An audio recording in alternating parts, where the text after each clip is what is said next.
हाथी और चींटी की दोस्ती। बहुत समय पहले एक जंगल में मोटू नाम का एक बड़ा हाथी रहता था। मोटू बहुत घमंडी था और जंगल के छोटे जानवरों को परेशान करता था। वह कभी खरगोश को डराता तो कभी बंदर को छेड़ता।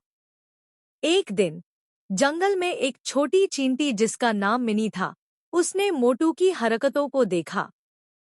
मिनी बहुत बहादुर थी। उसने सोचा, अगर मोटू को समझाया जाए तो शायद वह अपनी गलती माने। अगले दिन मिनी हाथी के पास गई और कहा, मोटू भाई, आप इतने बड़े हो और हम इतने छोटे। हमें परेशान करना अच्छी बात नहीं है। मोटू ने मजाक में कहा, तुम जैसी छोटी चींटी मुझे क्या समझाएगी? तुम मेरा कुछ नहीं बिगाड़ सकती। मिनी को गुस्सा आया, लेकिन उसने धैर्य रखा। उसने तय किया कि वह मोटू को एक सबक सिखाएगी। अगले दिन जब मोटू आराम कर रहा था, मिनी धीरे से उसके कान में चली गई और उसे काट लिया। मोटू दर्द से चिल्लाया और इधर-उधर भागने लगा, लेकिन मिनी उसके कान के अंदर ही रही और उसे बार-बार काटती रही।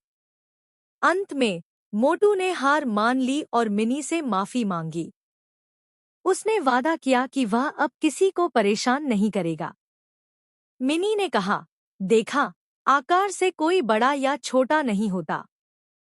सच्ची ताकत हमारे व्यवहार में होती है। उस दिन के बाद मोटू बदल गया और सबके साथ मिलजुल कर रहने लगा। धीरे धीरे मोटू और मिनी की दोस्ती हो गई और पूरा जंगल उनकी इस अनोखी दोस्ती से खुश था। इस कहानी से हमें ये सीखने को मिलता है कि हमें कभी घमंड नहीं करना चाहिए और दूसरों का सम्मान करना चाहिए। Thank you for watching. Please like and subscribe my channel for more videos.